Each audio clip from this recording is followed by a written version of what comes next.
Hello दोस्तों, आज मैं आपको मुंशी प्रेमचंद जी की एक बहुत ही रोमांचक कहानी सुनाने वाला हूँ। कहानी का नाम है गिल्ला। चलिए कहानी का वाचन प्रारंभ करते हैं। जीवन का बड़ा भाग इसी घर में गुजर गया, पर कभी आराम न नसीब हुआ। मेरे पति संसार की दृष्टि में बड़े सज्जन, बड़े शिष्ट, बड़े उदार, बड़े सौम्य होंगे, लेकिन जिस पर गुजरती है वही जानता है। संसार को उन लोगों की प्रशंसा करने में आनंद आता है जो अपने घर को भाड़ में झोंक रहे हों, गैरों के पीछे अपना सर्वनाश किए डालते हों। जो प्राणी घर वालों के लिए मरता है उसकी प्रशंसा संसार वाले नहीं करते। वह तो उनकी दृष्टि में स्वार्थी है, कृपण है, संकीर्ण हृदय है, आचार भ्रष्ट है। इसी तरह जो लोग बाहर वालों के लिए मरते हैं उनकी प्रशंसा घर वाले क्यों करने लगे। अब इन्हीं को देखो, सारे दिन मुझे जलाया करते हैं। मैं पर्दा तो नहीं करती, लेकिन सौदे सुलभ के लिए बाजार जाना बुरा मालूम होता है। और इनका ये हाल है कि चीज मंगवाओ तो ऐसी दुकान से लाएंगे जहां कोई ग्राहक भूलकर भी न जाता हो। ऐसी दुकान पर न तो चीज अच्छी मिलती है, न तौल ठीक होती है, न दाम ही उचित होते हैं। ये दोष न होते तो वह दुकान बदनाम ही क्यों होती, पर इन्हें ऐसी ही गई बीती दुकानों की चीजें लाने का मरज है। बार बार कह दिया, साहब की चलती हुई दुकान से सौदे लाया करो, वहां माल अधिक खपता है, इसलिए ताजा माल आता रहता है, पर इनकी तो टुटपुजिया से बनती है और वे इन्हें उल्टे छुरे से मूंदते हैं। गेहूं लाएंगे तो सारे बाजार से खराब भुना हुआ चावल, ऐसा मोटा कि बैल भी न पूछे, दाल में कराए और कंकड़ भरे हुए, मनो लकड़ी जला डालो, क्या मजाल की गले। घी लाएंगे तो आधा आधा तेल या 16 आने का टुर्जिम, और दरअसल घी से एक छटाक कम। तेल लाएंगे तो मिलावट, बालों में डालो तो चिमट जाए, पर दाम दे आएंगे शुद्ध आंवले के तेल का। किसी चलती हुई नामी दुकान पर जाते तो इन्हें जैसे डर लगता है। शायद ऊंची दुकान और फीके पकवान के कायल हैं। मेरा अनुभव तो यह है कि नीची दुकान पर ही सड़े पकवान मिलते हैं। एक दिन की बात हो तो बर्दाश्त कर ली जाए, रोज रोज का टंटा नहीं सहा जाता। मैं पूछती हूँ, आखिर आप टुटपुजियों की दुकान पर जाते ही क्यों हैं? क्या उनके पालन पोषण का ठेका तुम ही ने लिया है? आप फरमाते हैं, मुझे देखकर सबके सब बुलाने लगते हैं। वाह क्या कहना है, कितनी दूर की बात कही है। जरा इन्हें बुला लिया और खुशामद के 2 शब्द सुना दिए, थोड़ी सी स्तुति कर दी, बस आपका मिजाज आसमान पर जा पहुंचा। फिर इन्हें सुधी नहीं रहती कि यह कूड़ा करकट बांध रहा है या क्या। पूछती हूँ, तुम उस रास्ते से जाते ही क्यों हो? क्यों किसी दूसरे रास्ते से नहीं जाते? ऐसे उठाएगिरों को मुंह ही क्यों लगाते हो? इसका कोई जवाब नहीं। एक चुप 100 बाधाओं को हराती है। एक बार एक गहना बनवाने को दिया। मैं तो महाशय को जानती थी, इनसे कुछ पूछना व्यर्थ समझा। अपने पहचान के एक सुनार को बुला रही थी। संयोग से आप भी विराजमान थे। बोले, ये संप्रदाय विश्वास के योग्य नहीं, धोखा खाओगी। मैं एक सुनार को जानता हूँ, मेरे साथ का पढ़ा हुआ है, बरसों साथ खेले हैं, वह मेरे साथ चालबाजी नहीं कर सकता। मैंने भी समझा, जब इनका मित्र है और वह भी बचपन का, तो कहाँ तक दोस्ती का हक न निभाएगा। सोने का एक आभूषण और 100 रुपये इनके हवाले किए। इस भलेमानस ने वह आभूषण और रुपये न जाने किस बेईमान को दे दिए कि बरसों के झंझट के बाद जब चीज बनकर आई तो 8 आने तांबा और इतनी भद्दी की देखकर घिन लगती थी। बरसों की अभिलाषा धूल में मिल गई, रो पीट कर बैठ रही। ऐसे ऐसे वफादार तो इनके मित्र हैं, जिन्हें मित्र की गर्दन पर छुरी फेरने पर भी संकोच नहीं। इनकी दोस्ती भी उन्हीं लोगों से है जो जमाने भर के जट्टू, गिरहकट, लंगोटी में फाक खेलने वाले फाकेमस्त हैं, जिनका उद्यम ही इन जैसे आंख के अंधों से दोस्ती गांठना है। नित्य ही एक न एक महाशय उधार मांगने के लिए सिर पर सवार रहते हैं और बिना लिए गला नहीं छोड़ते। मगर ऐसा कभी ना हुआ कि किसी ने रुपये चुकाए हों। आदमी एक बार खोकर सीखता है, 2 बार खोकर सीखता है, किंतु ये भलेमानस 1000 बार खोकर भी नहीं सीखते। जब कहती हूँ, रुपये तो दे आए, अब मांग क्यों नहीं लाते? क्या मर गए तुम्हारे वह दोस्त? तो बस बगले झांक कर रह जाते हैं। आपसे मित्रों को सूखा जवाब नहीं दिया जाता। खैर, सूखा जवाब न दो। मैं भी नहीं कहती कि दोस्तों से बेमुरौवती करो, मगर चिकनी चुपड़ी बातें तो बना सकते हो, बहाने तो कर सकते हो। किसी मित्र ने रुपये मांगे और आपके सिर पर बोझ पड़ा, बेचारे कैसे इनकार करें। आखिर लोग जान जाएंगे कि नहीं कि यह महाशय भी खुखल ही है। इनकी हविस यह है कि दुनिया इन्हें संपन्न समझती रहे, चाहे मेरे गहने ही क्यों न गिरो रखने पड़े। सच कहती हूँ, कभी कभी तो एक एक पैसे की तंगी हो जाती है और इन भले आदमी को रुपये जैसे घर में काटते हैं। जब तक रुपये के वारे न्यारे न कर ले, इन्हें चैन नहीं। इनके करतूत कहाँ तक गाऊं, मेरी तो नाक में दम आ गया। एक न एक मेहमान रोज यमराज की भांति सिर पर सवार रहते हैं। न जाने कहाँ के बेफिक्रे इनके मित्र हैं। कोई कहीं से आकर मरता है, कोई कहीं से। घर क्या है, अपाहिजों का अड्डा है। जरा सा तो घर, मुश्किल से 2 पलंग, ओढ़ना बिछौना भी फालतू नहीं, मगर आप हैं कि मित्रों को निमंत्रण देने को तैयार। आप तो अतिथि के साथ लेटेंगे, इसलिए इन्हें चारपाई भी चाहिए, ओढ़ना बिछौना भी चाहिए, नहीं तो घर का पर्दा खुल जाए। जाता है मेरे बच्चों के सिर। गर्मियों में तो खैर कोई मुजायका नहीं, लेकिन जाड़ों में तो ईश्वर ही याद आते हैं। गर्मियों में भी खुली छत पर तो मेहमानों का अधिकार हो जाता है। अब मैं बच्चों को लिए पिंजरे में पड़ी फड़फड़ाया करूं। इन्हें इतनी समझ भी नहीं कि जब घर की ये दशा है तो क्यों ऐसों को मेहमान बनाएं जिनके पास कपड़े लत्ते तक नहीं। ईश्वर की दया से इनके सभी मित्र इसी श्रेणी के हैं। एक भी ऐसा मायका लाल नहीं जो समय पड़ने पर धेले से भी इनकी मदद कर सके। एक बार महाशय को इसका अनुभव अत्यंत कटु अनुभव हो चुका है, मगर इस जड़ भरत ने जैसे आंखें न खोलने की कसम खा ली है। ऐसे ही दरिद्र भट्टाचार्यों से इनकी पटती है। शहर में इतने लक्ष्मी के पुत्र हैं, पर आपका किसी से परिचय नहीं। उनके पास जाते इनकी आत्मा दुखती है। दोस्ती गांठेंगे ऐसों से जिनके घर में खाने का ठिकाना नहीं। एक बार हमारा कहार छोड़कर चला गया और कई दिन कोई दूसरा कहार न मिला। किसी चतुर और कुशल कहार की तलाश में थी, किंतु आपको जल्द से जल्द कोई आदमी रख लेने की धुन सवार हो गई। घर के सारे काम पूर्ववत चल रहे थे, पर आपको मालूम हो रहा था कि गाड़ी रुकी हुई है। मेरा जूठे बर्तन मांजना और अपना साग भाजी के लिए बाजार जाना इनके लिए असह्य हो उठा। एक दिन जाने कहां से एक बांगड़ू को पकड़ लाए। उसकी सूरत कहे देती थी कि कोई जांगलू है, मगर आपने उसका ऐसा बखान किया कि क्या कहूं। बड़ा होशियार है, बड़ा आज्ञाकारी, परले सिरे का मेहनती, गजब का सलीकेदार और बहुत ही ईमानदार। खैर, मैंने उसे रख लिया। मैं बार बार क्यों इनकी बातों में आ जाती हूँ, इसका मुझे स्वयं आश्चर्य है। यह आदमी केवल रूप से आदमी था, आदमियत के और कोई लक्षण उसमें न थे। किसी काम की तमीज नहीं। बेईमान न था, पर गधा अव्वल दर्जे का। बेईमान होता तो कम से कम इतनी तस्कीन तो होती कि खुद खा जाता है। अभागा दुकानदारों के हाथों लुट जाता था। 10 तक की गिनती उससे न आती थी।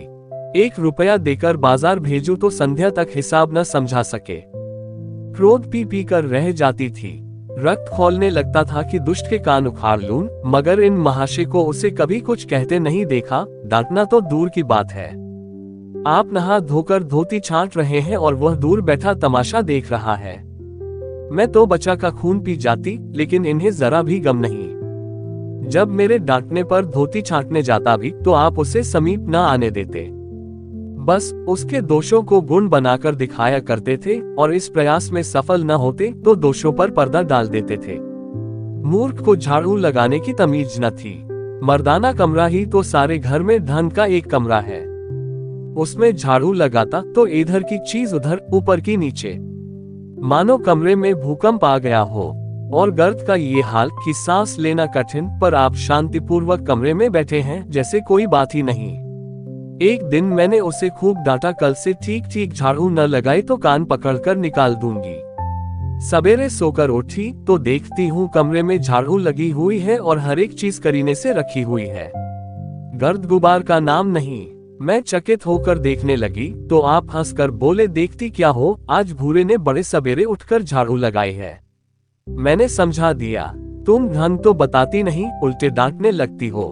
मैंने समझा, खैर दुष्ट ने कम से कम एक काम तो सलीके से किया। अब रोज कमरा साफ सुथरा मिलता।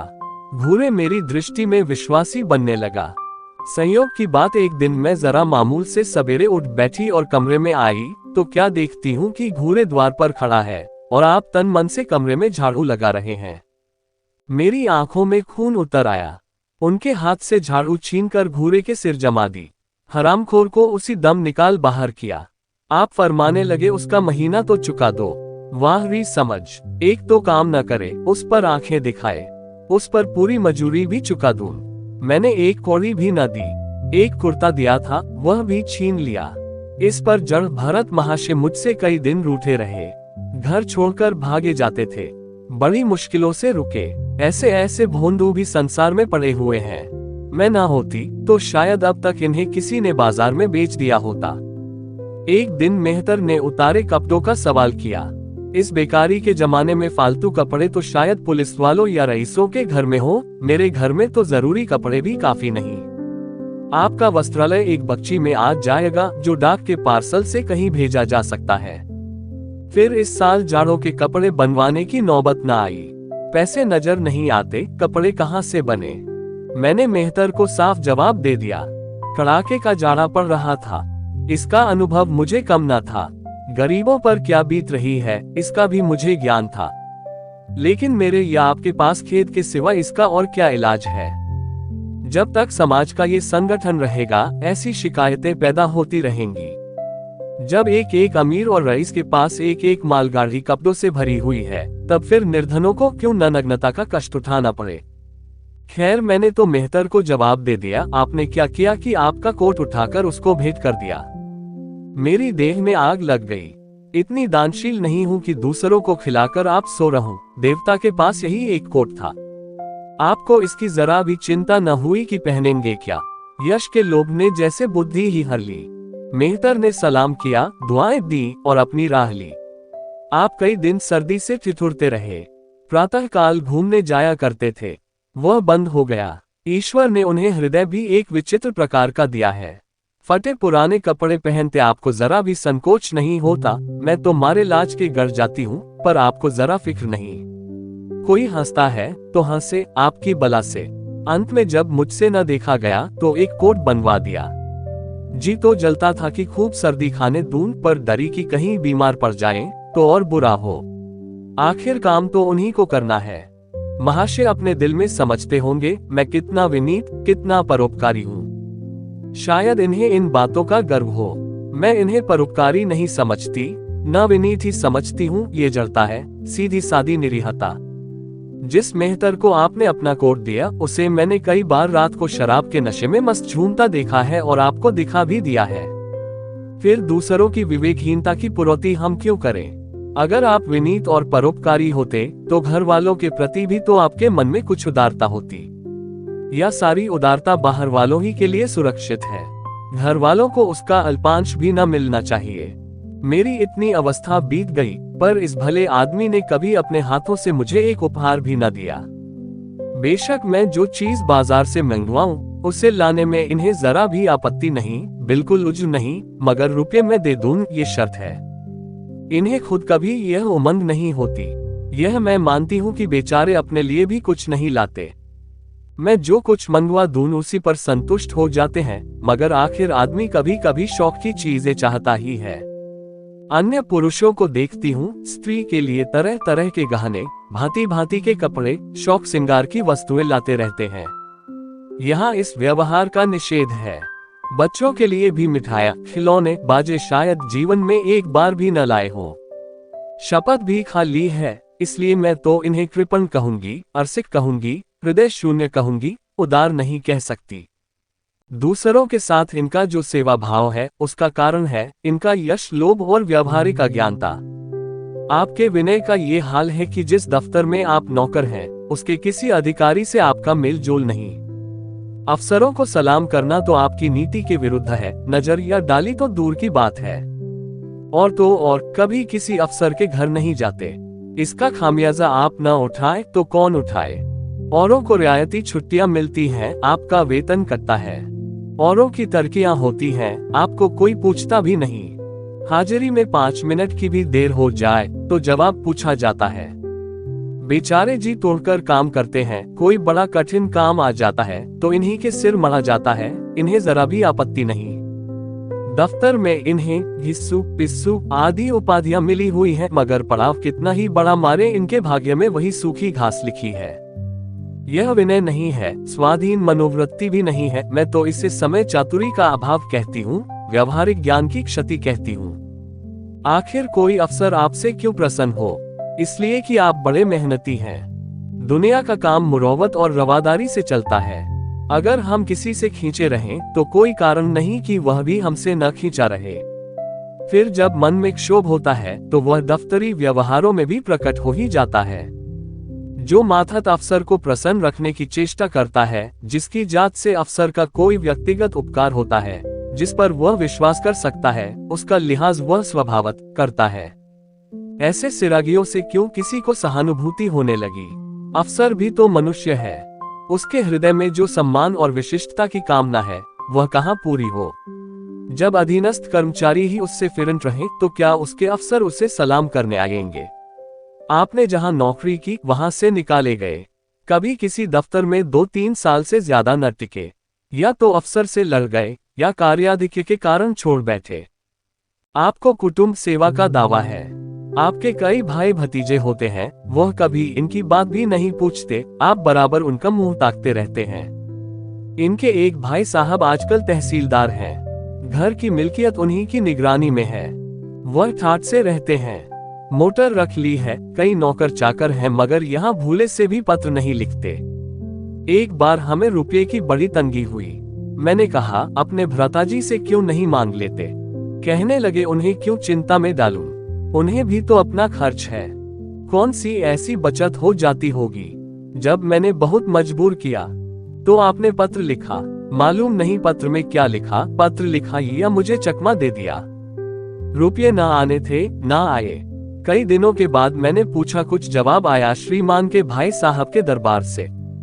आपने रुष्ट होकर कहा, अभी केवल 1 सप्ताह तो खत पहुंचे हुए, अभी क्या जवाब आ सकता है? 1 सप्ताह और गुजरा मगर जवाब नदारद। अब आपका ये हाल है कि मुझे कुछ बातचीत करने का अवसर ही नहीं देते। इतने प्रसन्नचित नजर आते हैं कि क्या कहूं। बाहर से आते हैं तो खुश खुश, कोई ना कोई शिगुफा लिए हुए।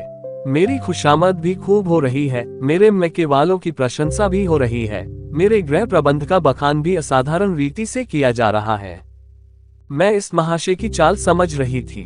ये सारी दिलजोई केवल इसलिए थी कि श्रीमान के भाई साहब के विषय में कुछ पूछ न बैठूं। सारे राजनीतिक, आर्थिक, सामाजिक, आचारिक प्रश्नों की मुझसे व्याख्या की जाती थी, इतने विस्तार और गवेषणा के साथ कि विशेषज्ञ भी लोहा मान जाएं। केवल इसलिए कि मुझे वह प्रसंग उठाने का अवसर न मिले, लेकिन मैं भला कब चूकने वाली थी। जब पूरे 2 सप्ताह गुजर गए और बीमे के रुपए भेजने की मिति मौत की तरह सिर पर सवार हो गई तो मैंने पूछा, क्या हुआ? तुम्हारे भाई साहब ने श्रीमुख से कुछ फरमाया या अभी तक पत्र नहीं पहुंचा? आखिर घर की जायदाद में हमारा भी कुछ हिस्सा है या नहीं? या हम किसी लौड़ी दासी की संतान हैं? 500 रुपये साल का नफा तो 10 साल पहले था, अब तो 1000 से कम न होगा, पर हमें कभी एक कानी कौड़ी भी नहीं मिली।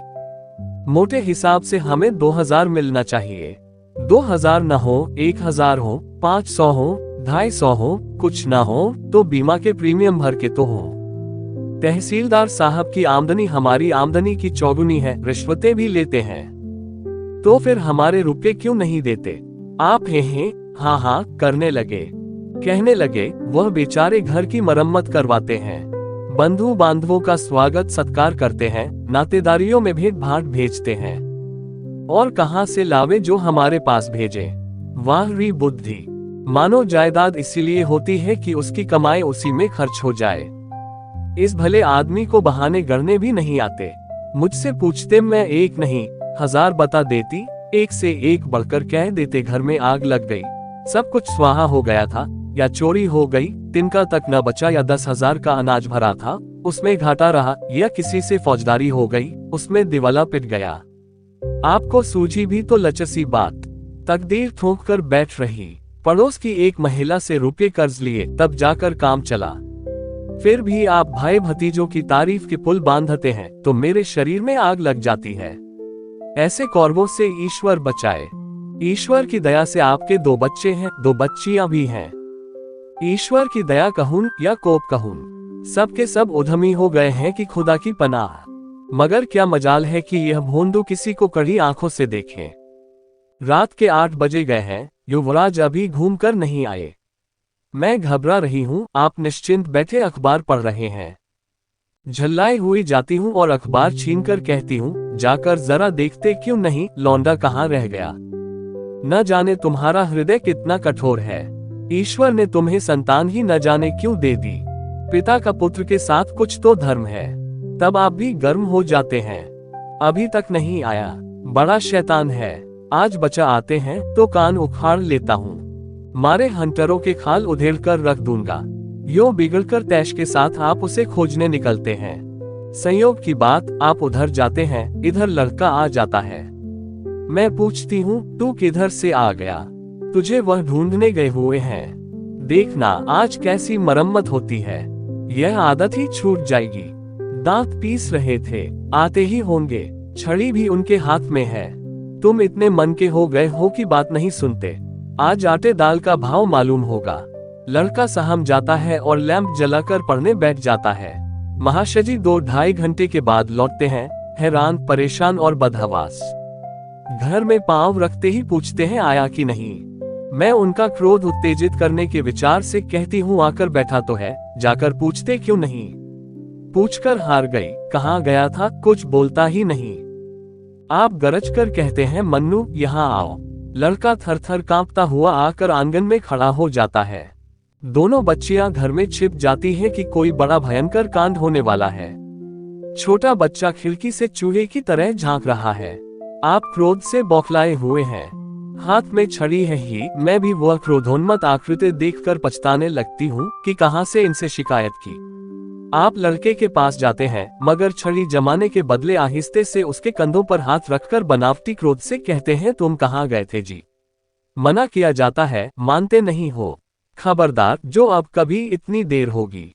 आदमी शाम को घर चला आता है या मटर गश्ती करता है। मैं समझ रही हूँ कि यह भूमिका है, विषय अब आएगा। भूमिका तो बुरी नहीं, लेकिन यहाँ तो भूमिका पर इति हो जाती है। बस आपका क्रोध शांत हो गया, बिल्कुल जैसे क्वार की घटा घेर घार हुआ। काले बादल आए, गड़गड़ाहट हुई और गिरी क्या 4 बूंदें। लड़का अपने कमरे में चला जाता है और शायद खुशी से नाचने लगता है। मैं पराभूत होकर कहती हूँ तुम तो जैसे डर गए, भला 2-4 तमाचे तो लगाए होते। इसी तरह तो लड़के शेर हो जाते हैं। आप फरमाते हैं तुमने सुना नहीं मैंने कितने जोर से डांटा। बच्चा की जान ही निकल गई होगी, देख लेना जो फिर कभी देर में आए। तुमने डांटा तो नहीं? हाँ, आंसू पोंछ दिए। तुमने मेरी डांट सुनी नहीं। क्या कहना है आपकी डांट का? लोगों के कान बहरे हो गए। लाओ तुम्हारा गला सहला दूं। आपने एक नया सिद्धांत निकाला है कि दंड देने से लड़के खराब हो जाते हैं। आपके विचार से लड़कों को आजाद रहना चाहिए, उन पर किसी तरह का बंधन, शासन या दबाव न होना चाहिए। आपके मत से शासन बालकों के मानसिक विकास में बाधक होता है।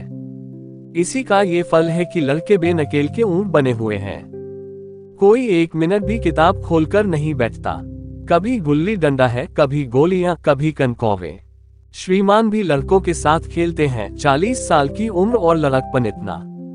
मेरे पिताजी के सामने मजाल थी कि कोई लड़का कनकौवा उड़ा ले या गुल्ली डंडा खेल सके। खून पी जाते। प्रातः काल से लड़कों को लेकर बैठ जाते थे। स्कूल से जो ही लड़के आते फिर ले बैठते थे। बस संध्या समय आधा घंटे की छुट्टी देते थे, रात को फिर जोत देते। यह नहीं कि आप तो अखबार पढ़ा करें और लड़के गली गली भटकते फिरे। कभी कभी आप सीन कटाकर बछड़े बन जाते हैं, लड़कों के साथ ताश खेलने बैठा करते हैं। ऐसे बाप का भला लड़कों पर क्या रोब हो सकता है। पिताजी के सामने मेरे भाई सीधे ताक नहीं सकते थे। उनकी आवाज सुनते ही तहलका मच जाता था। उन्होंने घर में कदम रखा और शांति का साम्राज्य हुआ। उसके सम्मुख जाते लड़कों के प्राण सूखते थे। उसी शासन की यह बरकत है कि सभी लड़के अच्छे अच्छे पदों पर पहुंच गए। हाँ, स्वास्थ्य किसी का अच्छा नहीं है तो पिताजी ही का स्वास्थ्य कौन बड़ा अच्छा था। बेचारे हमेशा किसी न किसी औषधि का सेवन करते रहते थे। और क्या कहूं, एक दिन तो हद ही हो गई। श्रीमान जी लड़कों को कनकौवा उड़ाने की शिक्षा दे रहे थे। यो घुमाओ, यो गोता दो, यो खींचो, यो ढील दो। ऐसा तन मन से सिखा रहे थे मानो गुरु मंत्र दे रहे हो। उस दिन मैंने इनकी ऐसी खबर ली कि याद करते होंगे तुम कौन होते हो, मेरे बच्चों को बिगाड़ने वाले। तुम्हें घर से कोई मतलब नहीं है, न हो, लेकिन आप मेरे बच्चों को खराब न कीजिए। बुरी बुरी आदतें न सिखाइए। आप उन्हें सुधार नहीं सकते तो कम से कम बिगड़िए मत। लगे बगले झांकने। मैं चाहती हूँ एक बार यह भी गर्म पड़े तो अपना चंडी रूप दिखाऊं, पर यह इतना जल्द दब जाते हैं कि मैं हार जाती हूँ। पिताजी किसी लड़के को मिले तमाशे न ले जाते थे। लड़का सिर पटक कर मर जाए मगर जरा भी न पसीजते थे, और इन महात्मा जी का ये हाल है कि एक एक से पूछकर मिले ले जाते हैं। चलो चलो, वहाँ बड़ी बहार है, खूब आतिशबाजियां छूटेंगी, गुब्बारे उड़ेंगे, विलायती चरखियां भी हैं, उन पर मजे से बैठना। और तो और आप लड़कों को हॉकी खेलने से भी नहीं रोकते। यह अंग्रेजी खेल भी कितने जानलेवा होते हैं। क्रिकेट, फुटबॉल, हॉकी, एक से एक घातक। गेंद लग जाए तो जान लेकर ही छोड़े, पर आपको इन सभी खेलों से प्रेम है।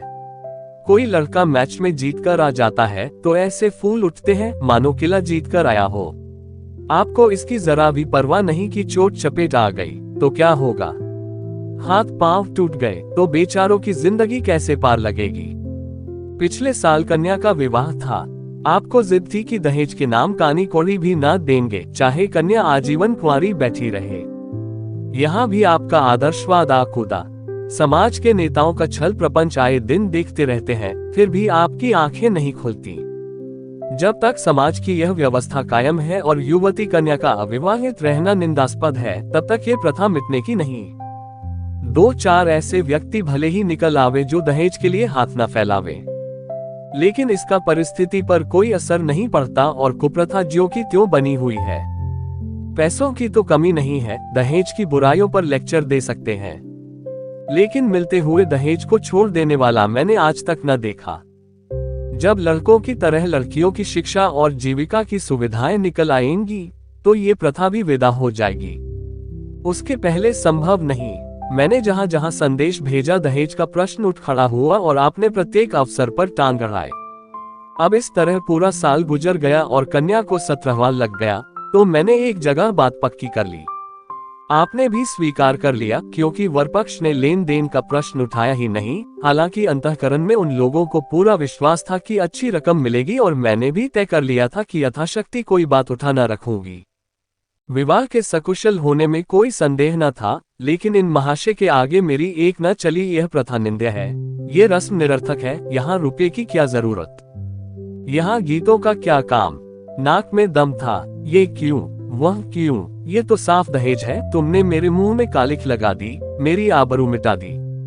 जरा सोचिए इस परिस्थिति को कि बारात द्वार पर पड़ी हुई है और यहाँ बात बात पर शास्त्रार्थ हो रहा है। विवाह का मुहूर्त आधी रात के बाद था। प्रथानुसार मैंने व्रत रखा, किंतु आपकी टेक थी कि व्रत की कोई जरूरत नहीं। जब लड़के के माता पिता व्रत नहीं रखते, जब लड़का तक व्रत नहीं रखता, तो कन्या पक्ष वाले ही व्रत क्यों रखें। मैं और सारा खानदान मना करता रहा, लेकिन आपने नाश्ता किया, भोजन किया। खैर, कन्यादान का मुहूर्त आया। आप सदैव से इस प्रथा के विरोधी हैं। आप इसे निषिद्ध समझते हैं। कन्या क्या दान की वस्तु है। दान रुपये पैसे जगह जमीन का हो सकता है, पशु दान भी होता है, लेकिन लड़की का दान एक लचर सी बात है। कितना समझाती हूँ, पुरानी प्रथा है, वेद काल से होती चली आई है, शास्त्रों में इसकी व्यवस्था है। संबंधी समझा रहे हैं, पंडित समझा रहे हैं, पर आप हैं कि कान पर जू नहीं रेंगती। हाथ जोड़ती हूँ, पैरों पड़ती हूँ, गिड़गिड़ाती हूँ, लेकिन मंडप के नीचे न गए। और मजा यह है कि आपने ही तो यह अनर्थ किया और आप ही मुझसे रूठ गए। विवाह के पश्चात महीनों बोलचाल न रही, झक मारकर मुझी को मानना पड़ा। किंतु सबसे बड़ी विडंबना यह है कि इन सारे दुर्गुणों के होते हुए भी मैं इनसे एक दिन भी पृथक नहीं रह सकती, एक क्षण का वियोग नहीं सह सकती। इन सारे दोषों पर भी मुझे इनसे प्रगाढ़ प्रेम है। इनमें ये कौन सा गुण है जिस पर मैं मुग्ध हूँ, मैं खुद नहीं जानती, पर इनमें कोई बात ऐसी है जो मुझे इनकी चेहरी बनाए हुए है। वो जरा मामूली सी देर में घर आते हैं तो प्राण नहों में समा जाते हैं। आज यदि विधाता इनके बदले मुझे कोई विद्या और बुद्धि का पुतला, रूप और धन का देवता भी दे, तो मैं उसकी ओर आंखें उठाकर न देखूं। ये धर्म की बीड़ी नहीं है, कदापि नहीं। प्रथागत पतिव्रत भी नहीं, बल्कि हम दोनों की प्रकृति में कुछ ऐसी क्षमताएं, कुछ व्यवस्थाएं उत्पन्न हो गई हैं, मानो किसी मशीन के कल पुर्जे घिसाकर फिट हो गए हों और एक पुर्जे की जगह दूसरा पुर्जा काम न दे सके, चाहे वह पहले से कितना ही सुडौल, नया और सुदृढ़ क्यों न हो। जाने हुए रास्ते से हम निशंक आंखें बंद किए जाते हैं, उसके ऊंच नीच, मुड़ और घुमाव सब हमारी आंखों में समाये हुए हैं। अनजान रास्ते पर चलना कितना कष्टप्रद होगा। शायद आज मैं इनके दोषों को गुणों से बदलने पर भी तैयार न होंगी। आज की कहानी समाप्त हुई।